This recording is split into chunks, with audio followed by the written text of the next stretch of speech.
Bismillahirrahmanirrahim. Assalamualaikum warahmatullahi wabarakatuh. Alhamdulillah, alhamdulillahilladzi hadana lihadza wa ma kunna linahtadiya laula an hadanallah. Wassalatu wassalamu ala habibillah sayyidina Muhammad ibn Abdillah wa ala alihi wa sahbihi wa mawalah. Amma ba'du. Hadirin kaum muslimin, jamaah Masjid Agung Sunda Kelapa yang sama-sama dimulakan Allah Subhanahu wa taala. Alhamdulillah, segala puji bagi Allah yang telah menganugerahkan kepada kita semua berupa nikmat yang sungguh luar biasa pada malam hari ini, baik nikmat sehat iman kita, Islam, dan juga nikmat sehat jasmani kita, sehingga kita sama-sama berkumpul kembali di tempat yang sama-sama kita cintai untuk sama-sama menimba ilmu di majelis yaitu Masjid Agung Sunda Kelapa. Semoga seluruh rangkaian ibadah kita hari ini, baik yang sudah kita laksanakan dan yang akan kita laksanakan, diterima oleh Allah Subhanahu wa taala. Amin ya rabbal alamin.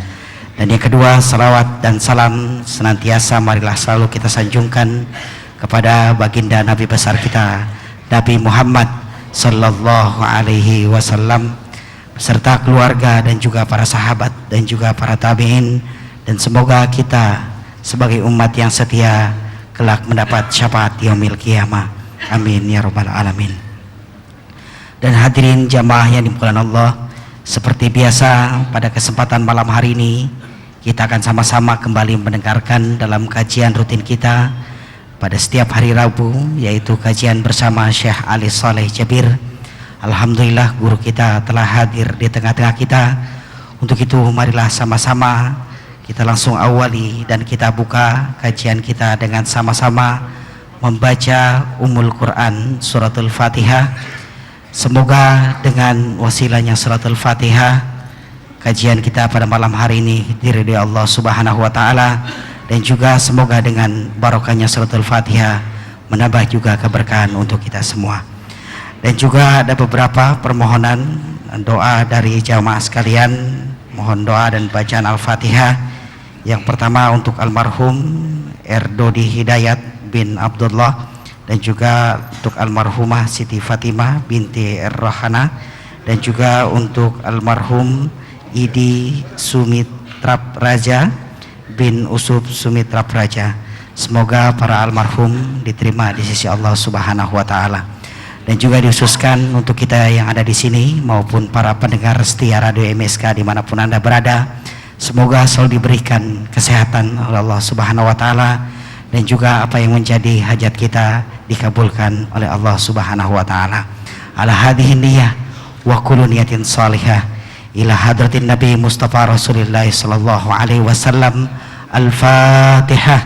A'udzubillahi minasyaitonir rajim. Bismillahirrahmanirrahim. Iyyaka na'budu wa iyyaka nasta'in. Ihdinas siratal mustaqim. Siratal ladzina an'amta 'alaihim ghairil maghdubi 'alaihim waladdallin. Amin. Amin amin ya rabbal alamin. Hadirin jamaah yang dimuliakan Allah, sebelum kita sama-sama mendengarkan dan melanjutkan kajian kita pada malam hari ini, ada satu pengumuman yang dapat kami informasikan untuk jamaah sekalian. Kembali kami ingatkan untuk kegiatan itikaf rutin bulan Masjid Agung Sunda Kelapa pada bulan April ini, insya Allah akan diadakan pada hari Sabtu besok atau malam Ahad 6 sampai dengan 7 April 2013. Acara itikaf insyaallah akan dilaksanakan pada pukul 21.00 sampai dengan selesai rangkaian ibadah kuliah duha pada Ahad paginya. Adapun yang akan menjadi penceramah itikaf yaitu Al-Mukarram Al-Ustadz Haji Muhammad Fadlan Al-Garamatan, yang kita kenal dai Papua yang telah mengislamkan ribuan hamba Allah. Dan Imam Qiyamulail insyaallah kita akan kembali dipimpin oleh Syekh Muhammad Saleh Jabir, dan juga Syekh Yusuf insyaallah berkenan hadir pada malam itikaf nanti. Untuk itu kami mengundang kepada jamaah yang dimuliakan Allah untuk sama-sama kita hadir dalam acara itikaf rutin bulanan kita. Demikian pengumuman yang dapat kami sampaikan. Dan selanjutnya marilah sama-sama kita akan kembali mendengarkan dan melanjutkan kajian kita pada malam hari ini bersama Syekh Ali Soleh Jabir. Kepadanya dengan segala hormat kami persilahkan.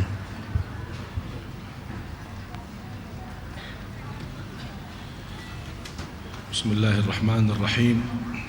Assalamualaikum warahmatullahi wabarakatuh. Alhamdulillah hamdan katsiran tayyiban mubarakan fih mubarakan alaih kama yuhibbu rabbuna wa yarda. Hafal doa ini. Udah hafal belum? Makanya belajar bahasa Arab. Alhamdulillah hamdan kathiran tayyiban mubarakan fihi mubarakan alaihi kama yuhibbu rabbuna wa yarda.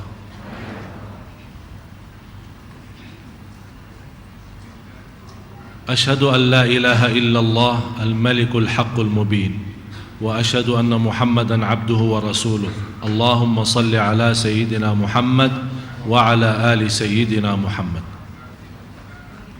سبحانك لا علم لنا إلا ما علمتنا إنك أنت العليم الحكيم. Maha suci Allah, saya tidak memiliki ilmu apa-apa, hanya saja apa yang diberikan oleh Allah subhanahu wa ta'ala. Semuanya taufik Allah. Anda hadir di majlis ilmu di Masjid Agung Sunda Kelapa karena taufik Allah. Anda berduduk menunggu sambil salat Isya bersama karena taufik Allah. Anda tinggalkan urusannya, urusan duniawinya, dan untuk menantikan sebentar saja duduk di majlis ilmu yang insya-Allah diridai Allah. Ini semuanya taufik Allah. Karena kita sama-sama mendapatkan hidayah taufik, kita mengucapkan alhamdulillah. Hidayah taufik itu sangat mahal. Dan salah satu karunia yang Allah berikan bagi orang yang berduduk di majlis ilmu, selama anda berduduk di majlis ilmu terhitung duduknya ibadah. Duduk 1 jam, 2 jam, selama apalagi kalau majlis ilmu itu antara salat sama salat. Antara salat sama salat. Artinya seperti macam maghrib sama isya. Menunggu salat, habis salat, menunggu salat selanjutnya dapat pahala salat. Berarti menunggu kita, kesabaran kita antara 2 salat terhitung pahalanya seperti kita lagi salat. Subhanallah. Banyak karunia Allah yang diberikan oleh Allah subhanahu wa ta'ala bagi kita. Oleh karena itu, karena kita duduk di majlis antara 2 salat dan duduk di dalam masjid, dan juga terhitung penduduk kita sampai selesai menjadi semacam ibadah, ibu-ibu jangan banyak ngobrol dunia. Kenapa saya bilang ibu-ibu jangan ngobrol dunia? Kan yang saya lihat ibu-ibu aja yang ngobrol. Kalau bapak-bapak diam. Boleh ya? Boleh ya? Tak boleh ngobrol. Yang boleh apa? Diam. Bukan boleh, harus diam. Untuk mendengar supaya tidak sia-sia ibadah kita, supaya ilmu yang kita sama-sama belajari insya-Allah menjadi bermanfaat bagi kita semua. Sesuai yang saya janjikan minggu kemarin,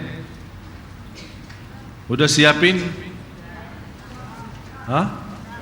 Pulpennya, kertasnya, buku tulisan. Dan insya-Allah minggu depan, kalau minggu depan tak perlu bawa tulisan, insya-Allah kami bantu yang tuliskan dan kita bagikan. Tak perlu capek ya.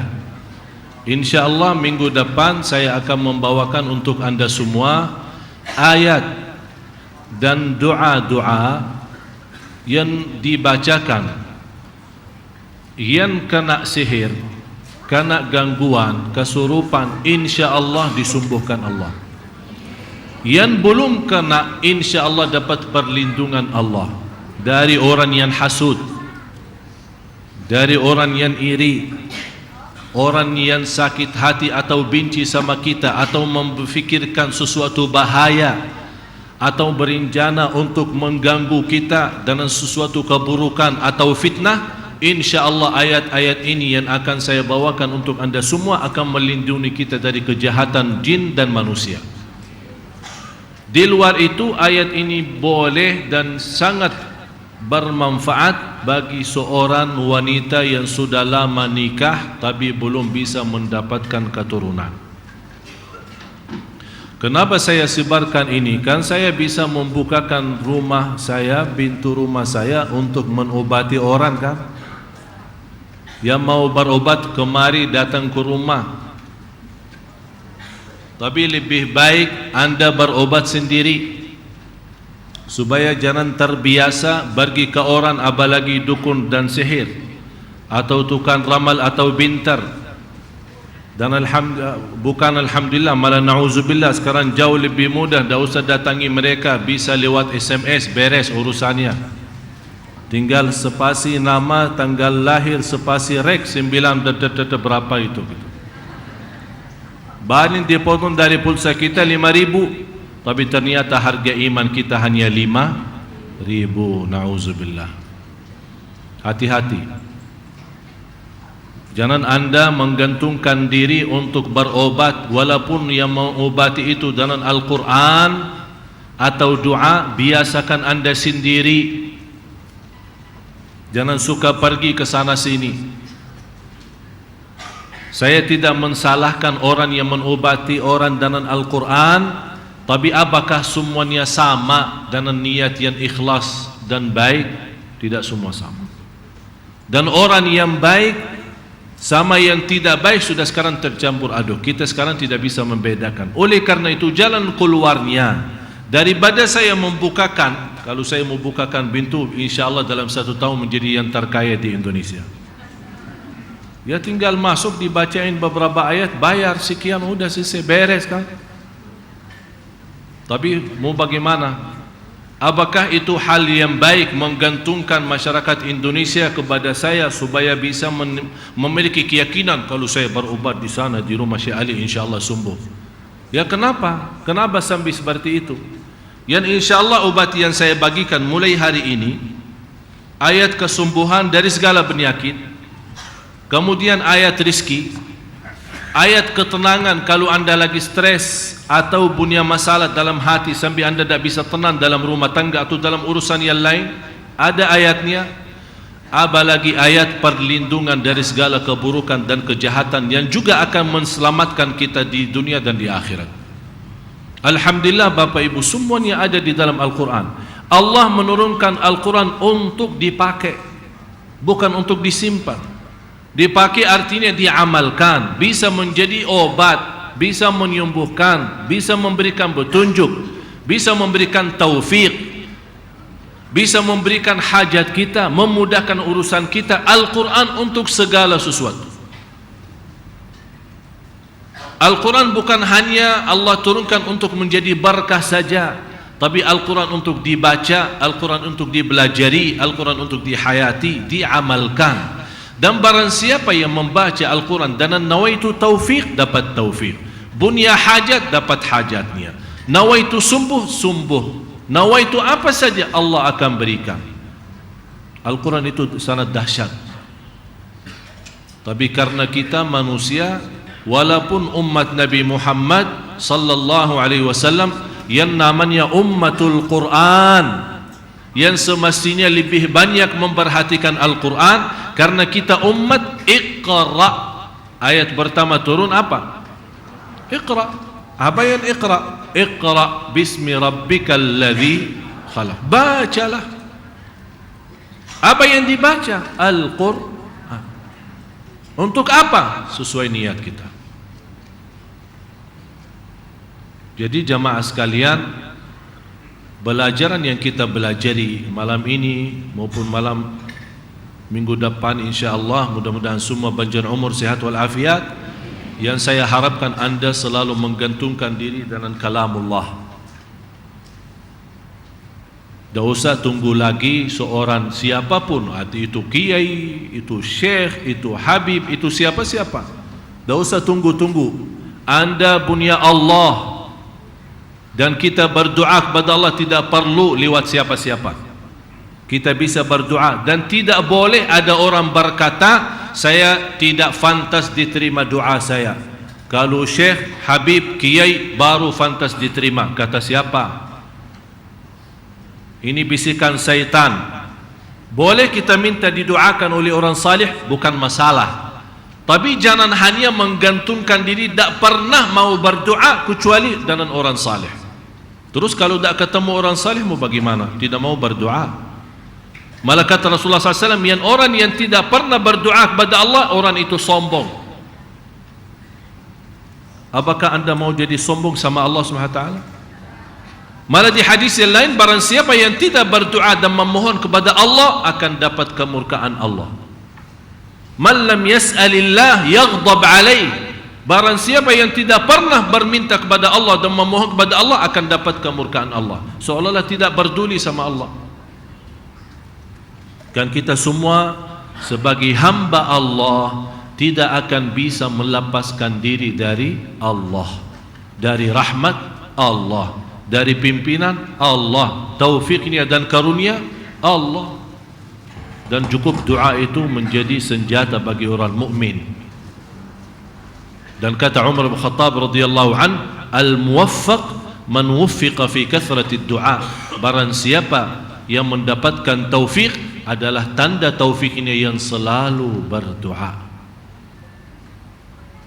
Apalagi ditambah ijabah doa kita, waktu terkabul doa kita, seperti waktu turunnya hujan, berdoa. Dan saat berdoa tidak harus angkat tangan.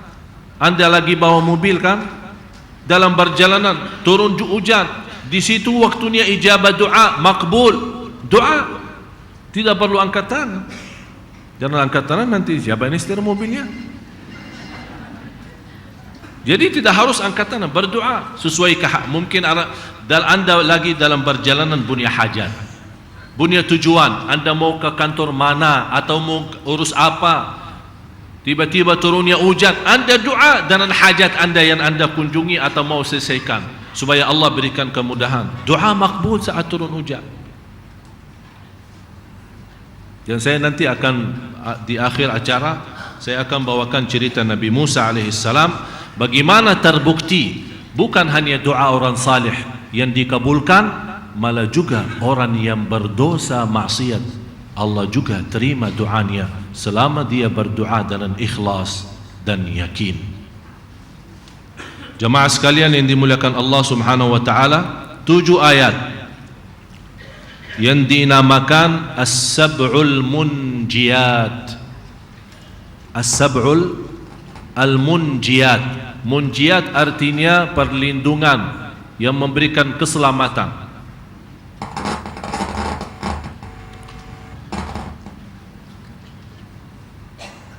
Yang pertama suratul An'am, surah yang ke-6 ayat 17.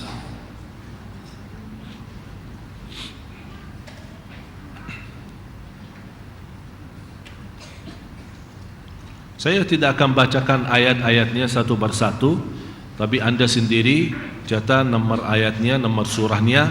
Nanti anda sendiri masing-masing menjadi tugas rumah. Boleh ayat yang saya sebutkan boleh anda kumpulkan dalam satu tulisan atau satu catatan ya. Nanti bisa menjadi wirid kita. Kita bisa baca sehari-hari kita.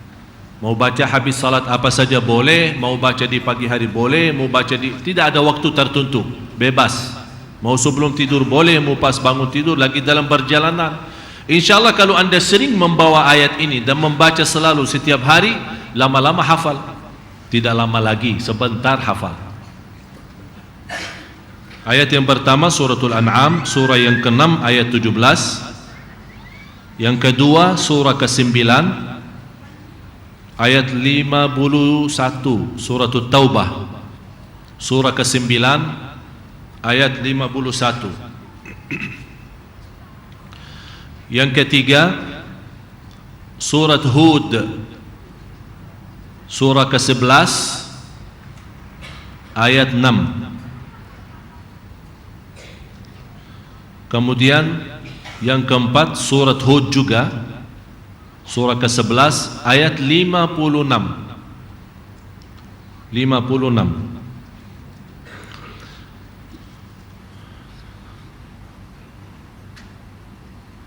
Kemudian yang kelima suratul Ankabut, surah 29 ayat 60. Surah 29 ayat 60. Kemudian suratul Ankabut juga menjadi ayat yang ke-6 adalah ayat 61. Surah Al-Ankabut 61. Jadi suratul Ankabut ada dua dan surat Hud ada dua. Surat Hud ayat 6 sama 56, suratul Ankabut ayat 60 dan 61. Yang terakhir yang ketujuh surat Fatir, surah 35 ayat 2. Namanya As-Sab'ul Munjiyat. Sab'u 7, Sab'ah 7. Al-Munjiyat yang melamatkan dari segala bahaya, yang akan terjamin insyaAllah keselamatan.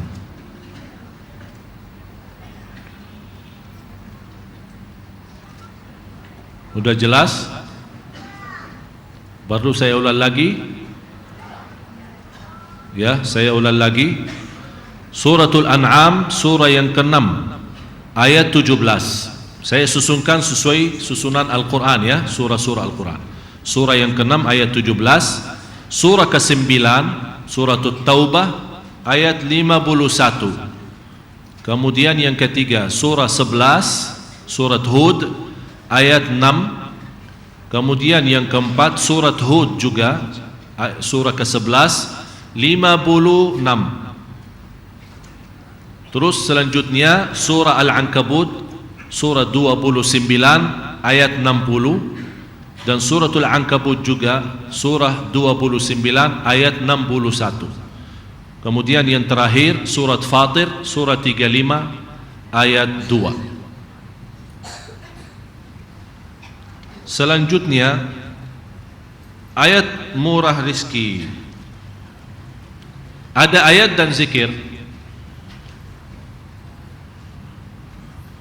dan ayat itu ada dua-duanya di dalam surat Ali Imran, surah yang ketiga, ayat 26 dan 27, yang saya yakin banyak yang sudah hafal.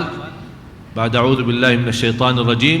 Qulillahumma malikal mulki tu'til mulka man tasha' wa tanzi'ul mulka mimman tasha' wa tu'izzu man tasha' wa tudhillu man tasha' biyadikal khair innaka ala kulli syai'in qadir tulijul layla fin nahar wa tulijun nahara fil layl wa tukhrijul hayya minal mayyiti wa tukhrijul mayyita minal hayy wa tarzuqu man tasha'u bighairi hisab. Engkau memberikan rizki tambah hitung-hitungan, artinya tambah batas. Ini boleh juga kita membawa, tidak perlu sekali, boleh sekali, boleh berapa kali, tidak menjadi masalah, berapapun tidak masalah. Di samping dua ayat ini, khususnya yang saya dapatkan ijazah langsung dari guru saya, guru dari gurunya, dan seterusnya, dibacakan antara azan dan ikamat salat subuh, dan lebih baik selepas salat sunnah subuh, selepas salat sunnah subuh.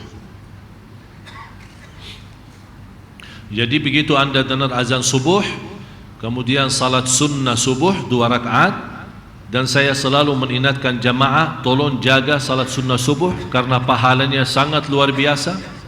Dan Rasulullah tidak pernah tinggalkan dua sunnah, walaupun Rasulullah sakit, tidak bisa salat berdiri atau kecapian atau apa saja, tidak pernah dia tinggalkan dua sunnah. Sunnah witir, yang kedua sunnah subuh. Kalau di Indonesia dinamakan sunnah fajar atau salat fajar, sama aja. Sunnah subuh, salat fajar sama saja. Sesudah azan, sebelum salat subuhnya, salat 2 rakaat. Pahalanya lebih besar dari dunia dan segala isinya. Walaupun anda bangun kesiangan, habis waktu salat subuh, segera, tidak boleh ditunda. Biarpun anda bangun jam 8, karena ketiduran dari waktu salat subuh, bangun jam 8, wajib jam 8 salat subuhnya. Dan sebelum salat subuh, salat sunnahnya itu.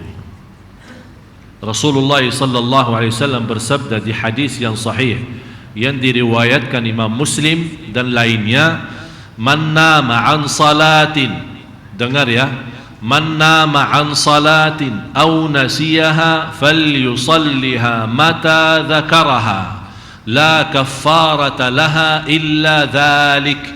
Barang siapa yang ketiduran, kata siapa ini? Kata Rasul. Barang siapa yang ketiduran dari waktu salat atau lupa laksanakan salat, bisa jadi kalau kita sibuk rapat atau sibuk jemput tamu, ya bisa lupa kan? Masuk salat yang lain, ya Allah, saya belum zuhur, padahal sudah azan asar. Apa jalan keluarnya ya Rasulullah? Tolong kasih tahu. Barang siapa yang ketiduran dari waktu salat atau lupa tinggalin salat, falyusalliha, dibawakan kata fa. Fa artinya segera, begitu anda bangun tidur atau ingat, falyusalliha, segera laksanakan. Berarti di sini kalau segera laksanakan tidak terhitung waktu, kapan saja. Tapi dengan segera, falyusalliha mata dzakaraha. Karena apa alasannya? Kenapa Rasul menyuruh? Karena tidak ada kafarah dengan dosa kita selain itu. Jadi tidak ada istilah kalau ketinggalan salat kita bayar sedekah sekian, Allah ampuni kita. Atau kita kasih uang ke pesantren mana, tolong Pak Kiai suruh anak santri salat, saya sudah lama tak salat. Tak bisa begitu.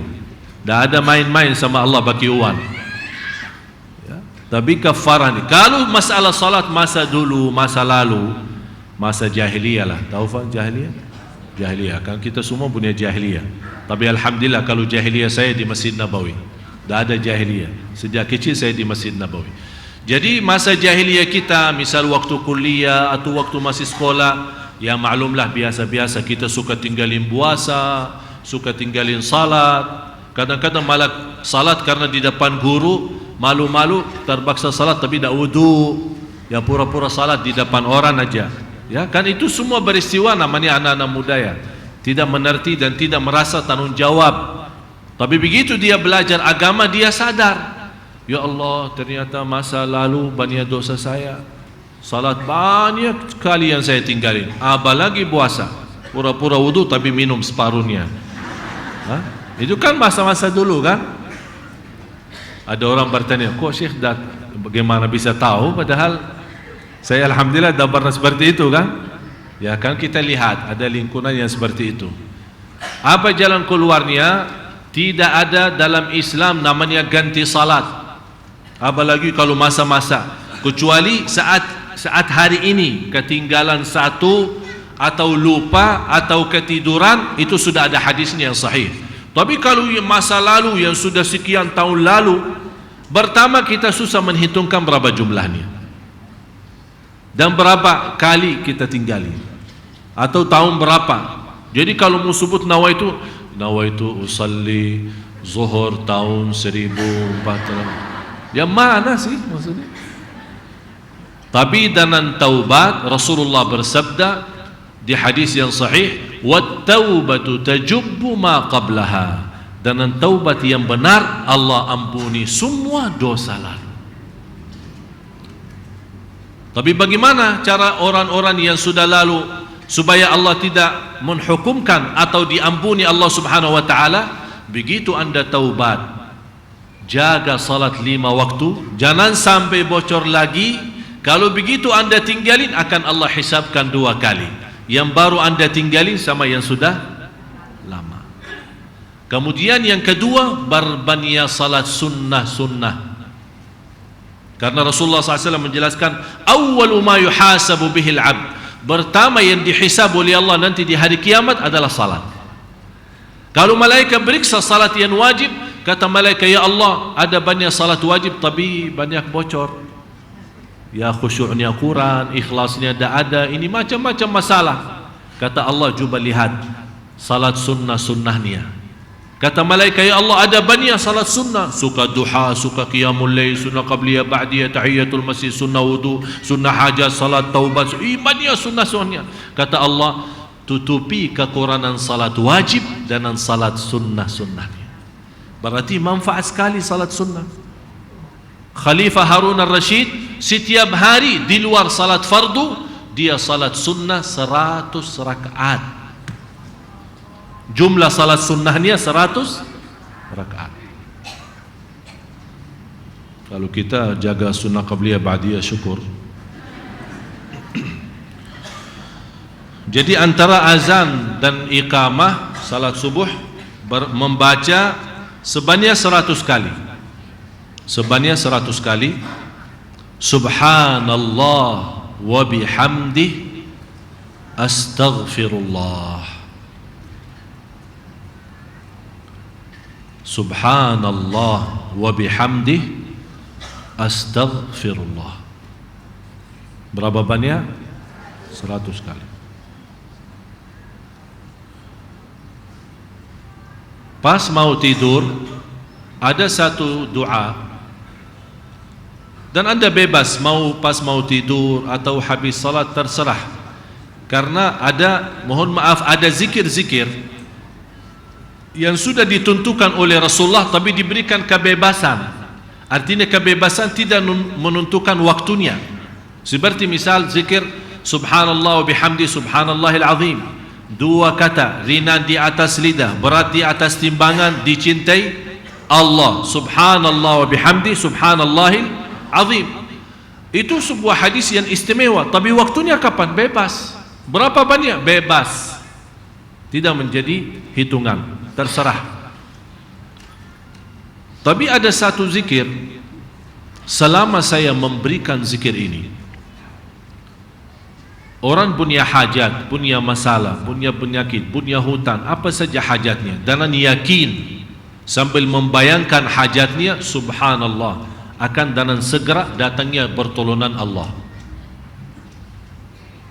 Sampai ada seorang yang menceritakan kondisinya dizalimi sama seorang keluarganya sampai diancam macam-macam. Dia sudah tidak takut, sudah merasa takut, tidak bisa apa-apa, mau lapor polisi takut, mau kemana takut. Saya kasih zikir ini, subhanallah, dalam 1 minggu orang yang biasa menzaliminya dan mengancam malah datang minta maaf. Zikir itu sangat istimewa karena dari makna zikir itu kita mewakili Allah, dan cukup bagi kita Allah wakil bagi kita mengurus atau menyelesaikan urusan kita. Hasbiyallah wa ni'mal wakil. Hasbiyallah wa ni'mal wakil. Berapa banyak? Bebas. Saya selalu jaga zikir ini selepas witir. Saya suka witir sebelum tidur. Suka witir sebelum tidur. Begitu saya selesai witir, sambil saya tidur berbaring, saya baca sampai tidur. Sampai sudah apa?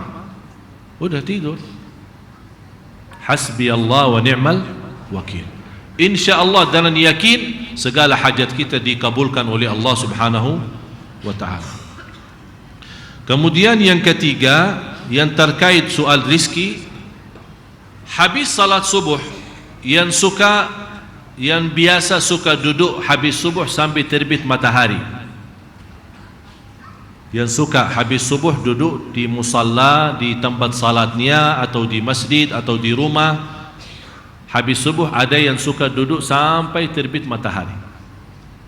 Ya kira-kira kalau waktu terbitnya matahari, kalau anda supaya tidak salah hitung, dari pas azan hitung 2 jam. Mulai pas azan hitung 2 jam. Kalau hitung 2 jam berarti anda habis 2 jam boleh salat. Tapi sebelum 2 jam kira-kira 20 menit, antara 15 menit sampai 20 menit matahari memang sudah terbit. Tapi saat persis terbitnya matahari tidak boleh salat. Harusnya habis terbit matahari kira-kira 15 sampai 20 menit baru boleh anda salat. Jadi mau hitungkan waktu terbitnya matahari pas azan kira-kira 1 jam 40 menit mulai dari waktu. Misal kalau azan jam 4, ya anggap azan jam 4. Kapan terbit matahari? Jam 5:40 atau 45. Kapan saya boleh salat? 15 menit lagi baru anda salat. Dari anda salat itu bisa salat namanya isyraq atau syuruk, ya ada orang bilang syuruk, atau salat duha. Karena waktu salat duha mulai dari waktu terbitnya matahari, habis terbit matahari kira-kira 15 sampai 20 menit sampai dekat zuhur. Kalau zuhur jam 12 berarti anda masih bebas salat duha sampai setengah 12. Sampai setengah 12. Salat duha jumlahnya 8, bukan 12.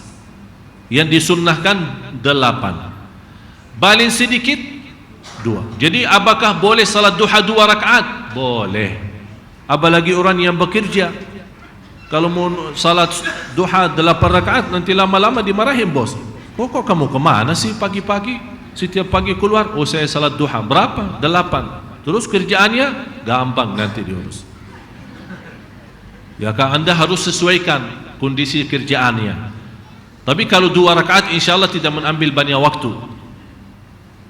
Jadi begitu anda salat 2 rakaat. Kalau anda sempat 2 rakaat di awal pagi boleh. Nanti kira-kira agak mau masuk waktu siang boleh 2 rakaat lagi. Jadi salat duha boleh dibagi.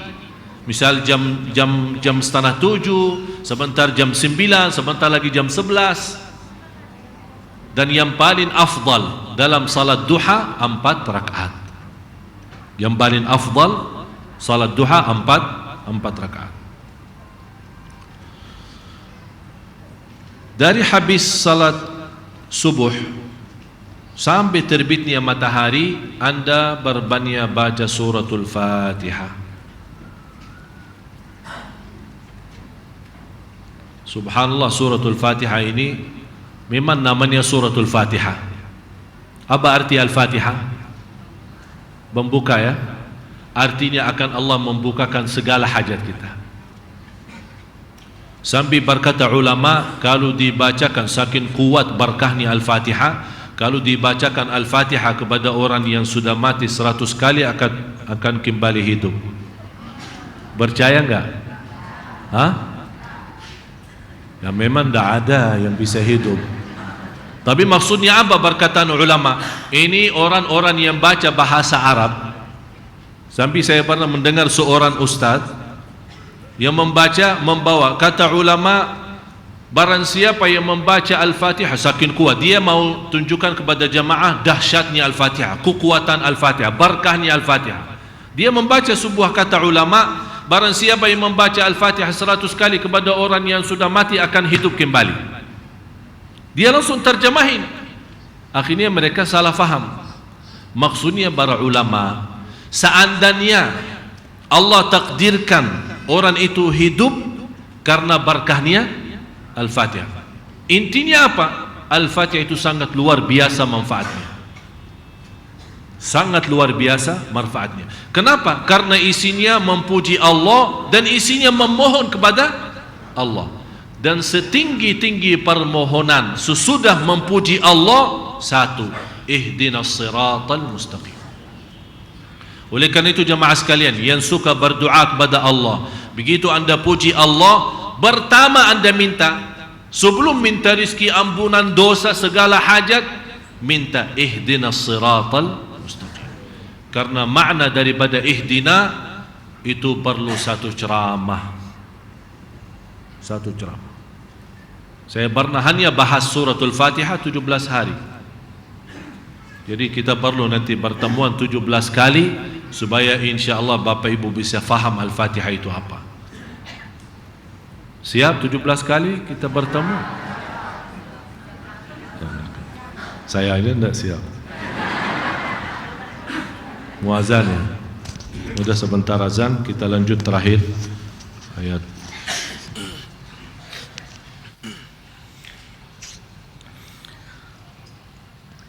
Allahu Akbar, Allahu Akbar, Allahu Akbar,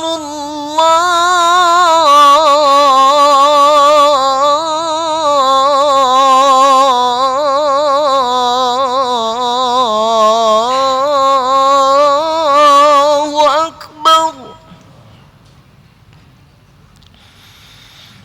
Ashhadu an la ilaha illallah.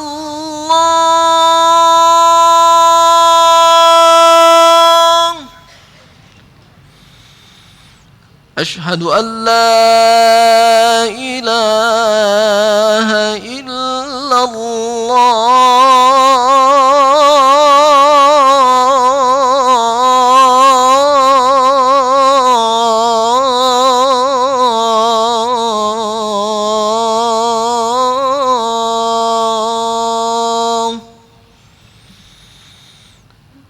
Ashhadu anna Muhammadar Rasulullah.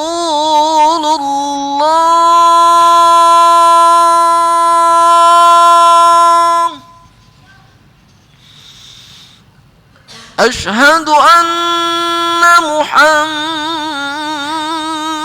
Rasulullah.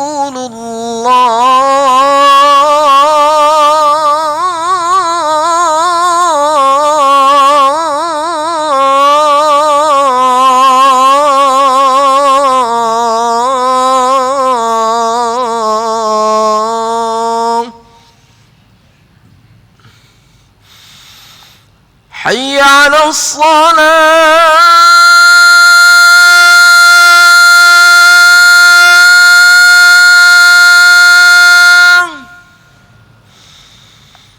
حي على الصلاة.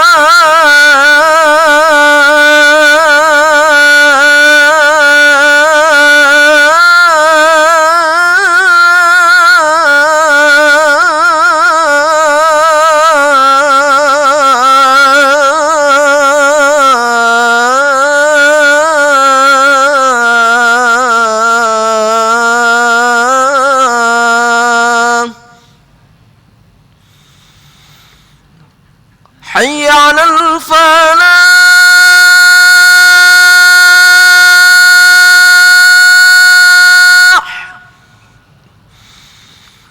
حي على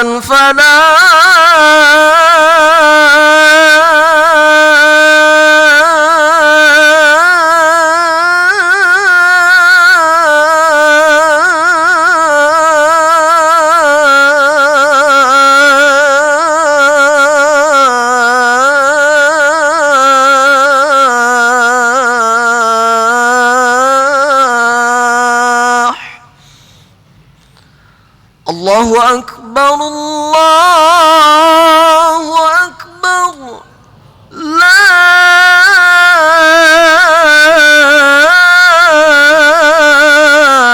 إله إلا الله.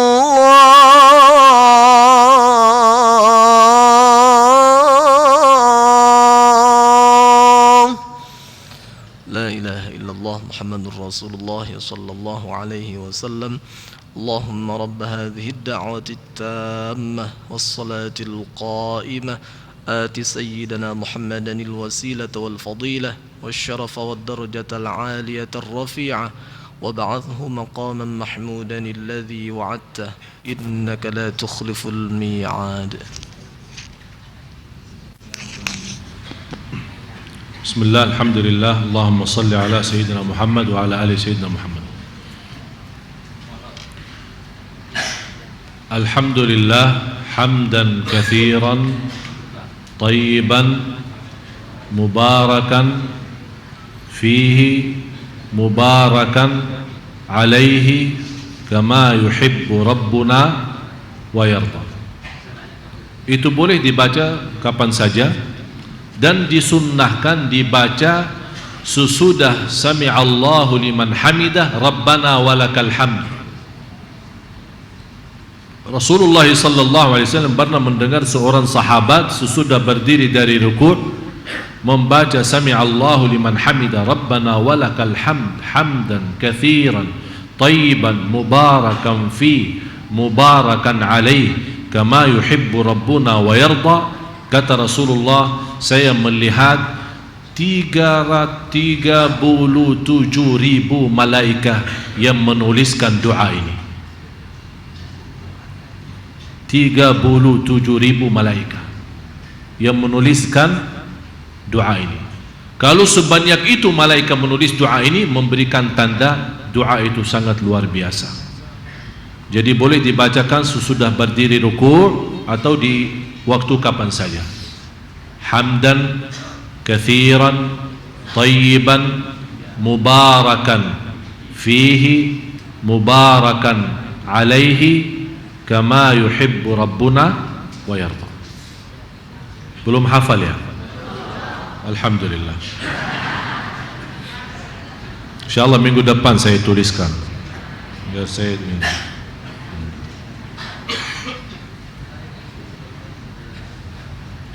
Kemudian soal duha tadi, saya pernah melihat seorang, saya bertanya, apakah Bapak suka salat duha? Dia bilang sebenarnya saya ingin salat duha, tapi karena saya belum hafal wasyamsi waduhaha, akhirnya saya tidak salat duha. Bapak Ibu, salat wajib, ini fahami ini ya, salat wajib maupun salat sunnah, tidak ada ayat yang khusus dibaca selain suratul Fatihah. Selain surat Al-Fatihah. Mau salat duha, baca qul hu, silahkan baca qul hu. Salat duha belum hafal wasyamsi, baca apa saja. Mau baca Al-Baqarah boleh, walaupun satu ayat, bukan semuanya 286 ayat. Azan asar belum selesai duha. Jadi anda bebas. Masalah salat wajib maupun salat sunnah, memang ada beberapa surah disunnahkan. Contoh seperti subuh salat Jumat, Rasul suka baca habis Al-Fatihah suratul Sajadah sama suratul Insan, tapi tidak harus sunnah. Jadi ada orang, kemarin saya melihat sebuah masjid di salat subuh hari Jumat, dia maksa-maksa membaca sajdah, kayaknya baru hafal. Jadi setiap 2 ayat salah, makmum tidak ada yang hafal. Saya nugur, begitu saya nugur lagi, dia teruskan 2 ayat lagi, salah lagi, tidak ada yang hafal dari jamaah. Jadi banyak salah. Kenapa maksa diri? Katanya Rasul baca surat As-Sajdah di salat subuh Jumat.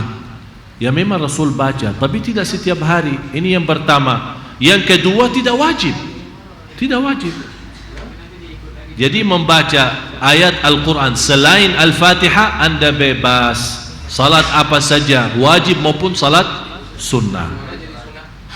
Contoh, misal kalau anda salat duha, kalau salat rakaat pertama, misal anda baca Qul ya ayyuhal kafirun, cocok dan sesuai makna di rakaat yang kedua habis Al-Fatihah baca Qul huwallahu ahad, karena makna hampir sama, karena ini membahas syirik, kemudian Qul huwallahu ahad membahas tauhid. Jadi seolah berlawanan ya, berlawanan. Jadi bagus kita baca. Misal rakaat pertama habis Al-Fatihah kita baca alam tara kaifa fa'ala rabbuka bi ashabil fil. Di rakaat yang kedua cocok sekali kita baca li'ilafi Quraisy. Kalau di rakaat pertama di salat wajib maupun salat sunnah kita baca rakaat pertama habis Al-Fatihah wa duha. Di rakaat yang kedua cocok kita baca alam nashrah laka sadrak. Di rakaat pertama baca Al-Falaq, di rakaat yang kedua sangat cocok membaca suratul Nas karena makna, ikatan makna. Dan masalah ayat yang kita baca dalam salat sesuai makna saya sudah bahas tadi di rumah saya di majlis ta'lim. Oleh karena itu ikut majlis ta'lim di rumah. Yang berkenan untuk menjadi anggota majlis ta'lim dan menjadi anggota gerakan dakwah kami, silahkan hubungi 021, simpan ya nomornya, 021 47 86 86 40.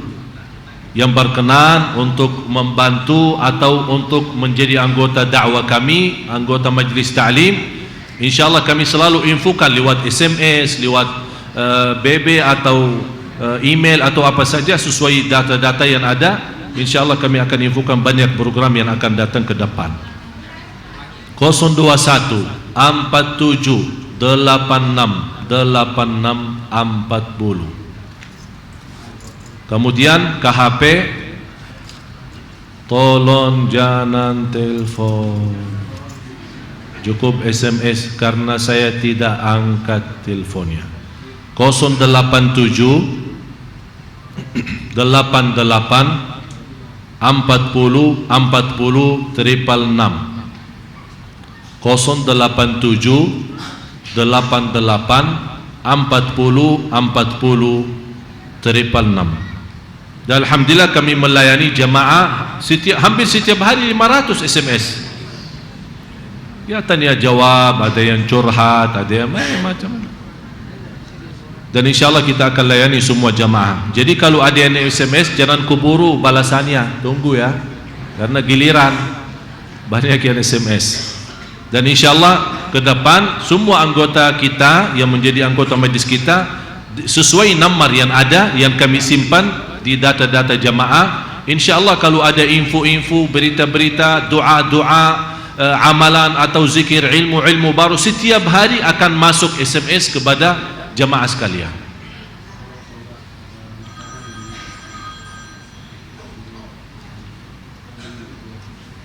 Terus kita teruskan ayat sakinah. Ayat sakinah, maksudnya sakinah ketenangan. Sering kita mendengar gelisah, ya? Paham gelisah? Saya lagi gelisah ya, lagi gelisah, lagi galau ya, hah? Galau ya? Udah fahamlah. Malah ada seorang ibu mendoakan mudah-mudahan Syekh tidak terlalu lancar bahasa Indonesia biar ada lucunya. Ayat sakinah, kalau ada di antara kita yang barangkali menghadapi masalah memerlukan ketenangan. Jadi karena mungkin stres, karena mungkin anaknya sakit atau cucunya sakit, atau hal-hal yang membuat kita tidak tenang fikiran, tidak tenang hati. Ini yang paling penting, kalbu. Kalau kalbu kita tenang, alhamdulillah salat kita jauh lebih baik, ibadah kita jauh lebih nikmat, dan juga usaha kita memfikirkan urusan-urusan kita akan jauh lebih insyaallah mendapatkan taufik Allah. Yang saya namakan ayat sakinah, ayat kumpulan sakinah yang akan menenangkan hati kita dan fikiran kita. Itu ada 6 ayat. 6 ayat. Yang pertama suratul Baqarah, surah yang kedua, ayat 248. Ini termasuk juga sebenarnya untuk rumah tangga yang sering ada masalah dalam rumah tangga. Anda merasa tak bisa cocok sama suami, suami tak cocok sama istri, ada selalu salah komunikasi atau salah nyambung atau apa saja, memerlukan ketenangan. Dan sudah saya pernah memberikan amalan, kalau masih ingat yang saya bagikan amalan kira-kira bulan kemarin waktu kuliah duha. Dan insyaallah jangan lupa kuliah duha besok ya, insyaallah malamnya diimami adik saya Syekh Muhammad sama Syekh Yusuf. Karena permintaan banyak ibu-ibu minta Syekh Yusuf datang, ya alhamdulillah kami datangkan. Beliau insyaAllah akan imami, dan habis beliau mengimami kita mungkin akan pulang langsung. Dan saya masih berharap menahan beliau untuk bulan Ramadan, karena insyaAllah untuk Ramadan tahun ini kita akan mendatangkan 6 imam, 2 untuk Sunda Kelapa, dan 2 untuk Makassar, 2 untuk Surabaya. Dan insyaAllah satu imam yang pernah menimami kita, masih ingat Sudes Madinah? Karena kemarin Pak Aksa sangat mengharapkan bisa menghadirkan beliau di bulan Ramadan, karena waktu beliau jadi imam di salat malam itu, jamaah betul-betul merasa yang imami kita memang Sudes sendiri, karena memang suaranya luar biasa, bukan mirip lagi Sudes, malah fotokopi Sudes itu. Kalau saya bilang Sudes Makkah, ini Sudes Madinah, ya. Saya masih sangat mengharapkan beliau menjanjikan hanya 1 hari, karena bukunan untuk bulan Ramadan sudah full, karena di antara bukinan untuk di antara di London, Inggris, di Argentina, Brasilia sama Amerika, kemudian ada di Emirat, ada di Malaysia. Saya bilang dari Malaysia sebelum pulang kemana-mana mampir ke Indonesia. Dia masih janji insya Allah cuma 1 hari. Saya bilang kalau bisa 1 minggu, jangan 1 hari. Tapi tidak apa-apa, kalau yang penting bisa datang. Doakan ya, doakan supaya semua acara beliau terhalang kecuali di Indonesia.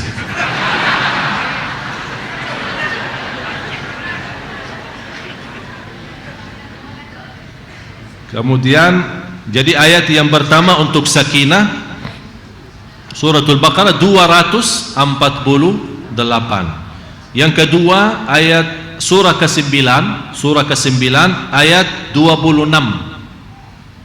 Surah ke-9 Suratul Taubah ayat 26. Kemudian surat At-Taubah juga, tapi ayat 40. Surat At-Taubah juga ayat 40. Yang keempat surah 48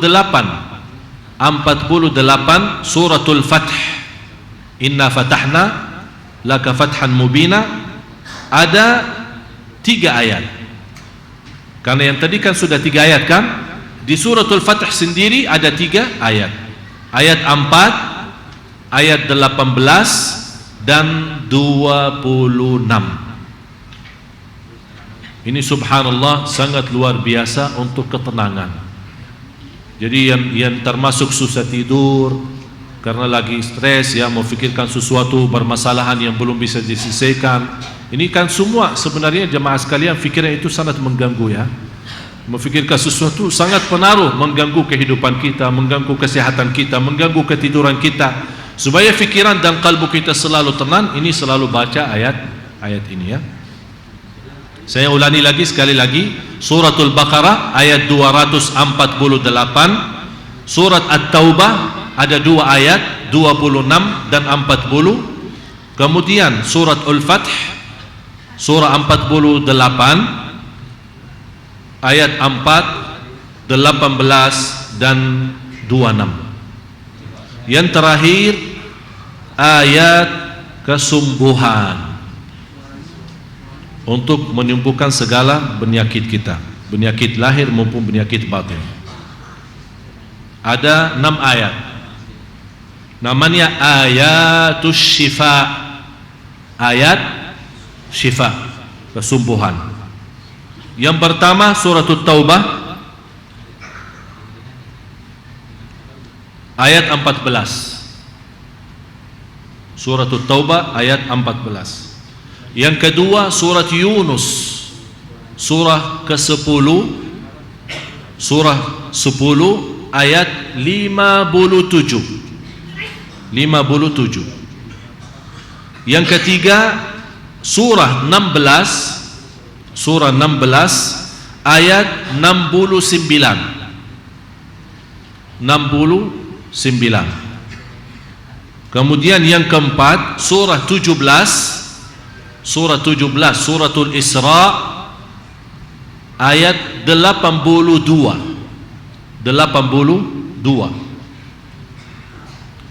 Yang kelima, surah 26, surat Asy-Syu'ara 26 ayat 80. Ayat 80.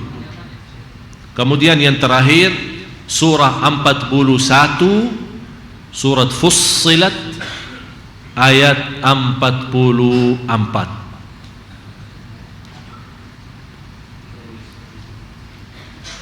Sudah jelas? Saya baca pelan-pelan dan sudah mengulangi, ya. Mudah-mudahan tidak ada yang bertanya lagi. Maaf, saya tidak dengar, tidak jelas. Yang terakhir, ini bisa menjadi wirid bagi kita sehari-hari. Usahakan jangan lewat satu hari menjaga baca Qul huwallahu ahad 10 kali. Rasulullah sallallahu alaihi wasallam bersabda di hadis yang sahih, "Man qara'a Qul huwallahu ahad suratul Ikhlas 10 marratin banallahu lahu baitan fil jannah."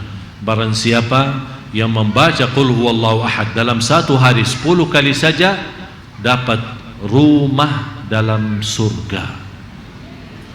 Hadis sahih.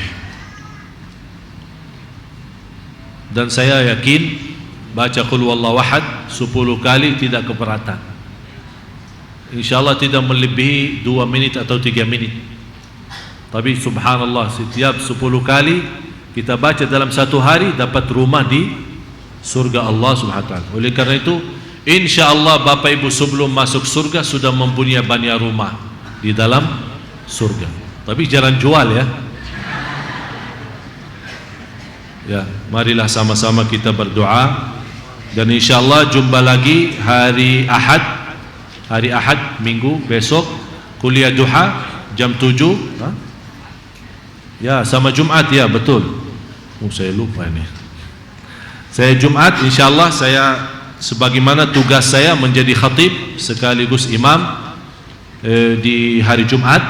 Dan bagi wanita, ini sering selalu ada pertanyaan ini, bagi wanita boleh ikut Jumat atau tidak? Boleh. Wanita yang masuk masjid ikut salat Jumat terhitung Jumat dan tidak ada salat zuhur. Wanita memang tidak wajib ikut Jumat sebagaimana kewajiban untuk kaum laki-laki. Tapi kalau dia ikut salat Jumat, terhitung Jumat sebagaimana laki-laki dan tidak ada kewajiban mengulangi zuhur karena dia sudah salat Jumat. Bismillahirrahmanirrahim. Alhamdulillahi rabbil alamin. Allahumma salli ala sayyidina Muhammad wa ala ali sayyidina Muhammad. Alhamdulillahi hamdan kathiran tayyiban mubarakan fih mubarakan alaih kama yuhibbu rabbuna wa yarda.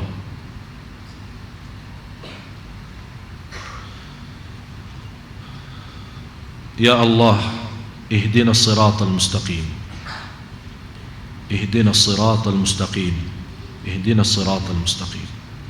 Ya Allah, berilah kepada kami petunjuk kepada jalan yang lurus. Hidupkanlah kami dalam keadaan iman, wafatkanlah kami dalam keadaan Islam, dan jadikanlah kami bersama orang salih hari kiamat. Ya Allah, berilah kepada kami di majlis di Masjid Agung Sunda Kelapa di sore hari ini dan malam hari ini. Ya Allah, jadikan ilmu yang kami pelajari menjadi bermanfaat bagi kami, menjadi ilmu dan menjadi berguna dan saksi baik bagi kami di hadapan-Mu hari kiamat. Ya Allah, bagaimana Engkau berikan kepada kami kemudahan dan karunia-Mu ya Allah untuk sama-sama berkumpul di majlis ilmu di Masjid Agung Sunda Kelapa ini. Ya Allah, berilah kepada kami kemuliaan dan karunia-Mu ya Allah, sama-sama jumpa lagi di surga-Mu ya Allah bersama Nabi Muhammad sallallahu alaihi wasallam. Ya Allah, ya Dzal Jalali wal Ikram, aku mohon untuk semua jamaah yang hadir serta keluarganya. Ya Allah, untuk semua yang hadir serta keluarganya, ampuni segala dosanya, bersihkan hatinya, sucikan jiwanya, berikan petunjuk dalam segala urusannya. Ya Allah, di antara yang hadir yang sakit, sembuhkan penyakitnya, sehatkan badannya. Ya Allah, di antara yang hadir yang punya hajat, hajat dunia akhirat, hajat lahir batin.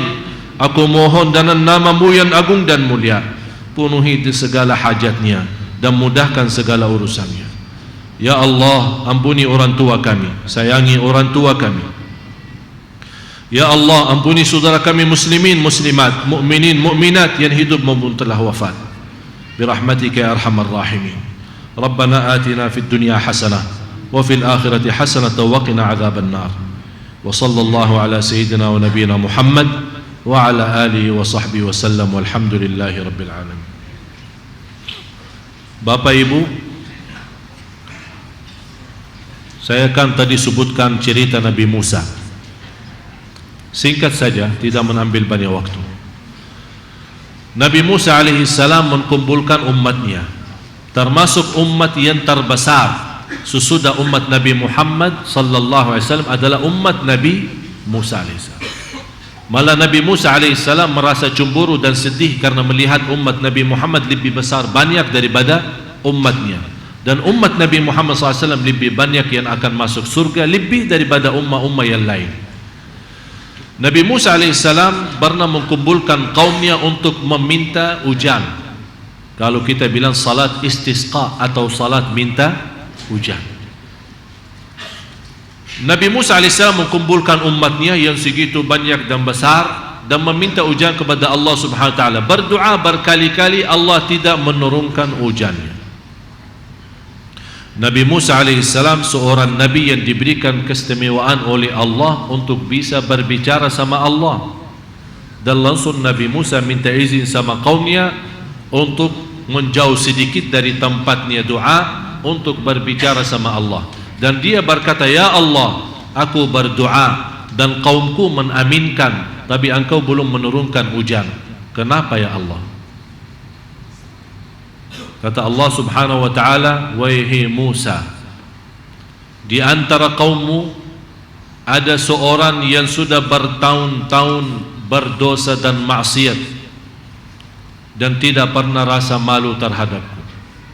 Gara-gara dia saya tidak menurunkan hujan. Ini memberikan tanda keburukan dosa dan maksiat. Bisa gara-gara dosa satu orang bisa kehilangan berkah ribuan orang. Kata Nabi Musa alaihissalam, tolong ya Allah tunjukkan supaya saya usir dia dari umatku dan supaya bisa kita menerima dan diijabah doa kami. Kata Allah Subhanahu wa taala, wahai Nabi Musa, Anda panggil saja. Kata Nabi Musa, bagaimana saya bisa memanggil orang yang segitu banyak? Kan zaman Nabi Musa tidak ada mic kan? Kata Allah Subhanahu wa taala, wahai Nabi Musa, Anda berbicara dan kami akan sampaikan. Nabi Musa berbicara, wahai hamba Allah yang bertahun-tahun berdosa dan maksiat kepada Allah dan tidak pernah rasa malu, gara-gara kamu tidak ada turunnya hujan, keluarlah dari golongan kami. Allah sampaikan suara Nabi Musa kepada orang yang dimaksud. Begitu dia mendengar, dia sudah tahu diri. Dan itulah kelebihan seorang manusia yang ada iman kepada Allah. Kalau dinasihati, dia tidak pernah berkata, oh alhamdulillah bukan saya, orang lain. Malah justru orang yang hebat yang selalu berkata, saya yang maksud. Jadi apapun nasihat dari seorang ustaz atau dalam khutbah Jumat atau apa saja, kalau anda mendengar membahas satu masalah, jangan anda berfikir orang lain, tapi anda selalu berfikir diri sendiri. Kalau memang ada dosa itu, berarti kita yang dimaksud, walaupun orang ustaz itu tidak tahu dan tidak kenal kita. Ini membuat kita lebih segera mensadarkan diri.